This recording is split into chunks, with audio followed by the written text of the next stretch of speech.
షేర్లింగంపల్లి నియోజకవర్గ పరిధిలోని షేర్లింగంపల్లి ఎంఆర్ఓ కార్యాలయం వద్ద తెలంగాణ రాష్ట్రంలో నిరుద్యోగులను, ప్రైవేట్ టీచర్లను నిర్లక్ష్యం చేస్తూ వారికి తీవ్ర అన్యాయం చేస్తున్న కారణంగా కేసీఆర్ సర్కార్పై ఆగ్రహం వ్యక్తం చేసిన బీజేవైఎం రాష్ట్ర అధ్యక్షుడు భాను ప్రకాష్ ఉద్యమాన్ని ఉధృతం చేస్తున్న క్రమంలో Serilingampally assembly BJYM convener Jitender ఆధ్వర్యంలో ధర్నా కార్యక్రమం నిర్వహించారు. ఈ కార్యక్రమానికి బీజేపీ రాష్ట్ర కార్యవర్గ సభ్యులు జితేందర్ ప్రసాద్ తో పాటు BJP assembly convener Buchi Reddy, senior నాయకులు రవికుమార్ యాదవ్ పాల్గొన్నారు. ఈ కార్యక్రమంలో బీజేపీ, బీజేవైఎం సీనియర్ నాయకులు, రాష్ట్ర, జిల్లా, అసెంబ్లీ డివిజన్ నాయకులు, కార్యకర్తలు మరియు తదితరులు పాల్గొన్నారు.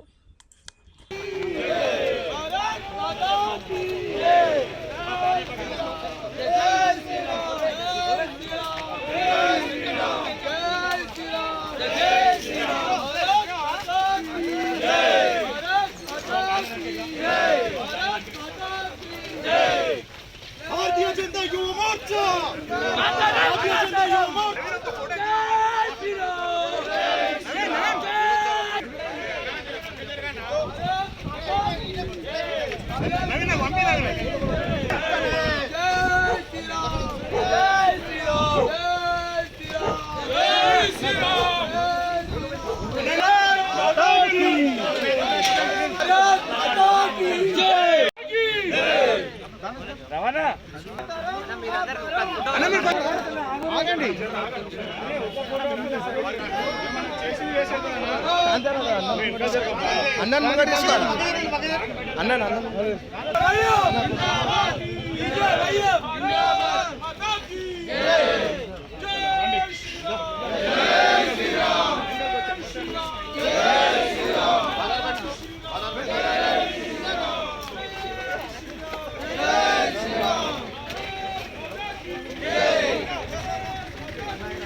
भारतीय जनता युवा मोर्चा, भारतीय जनता युवा मोर्चा।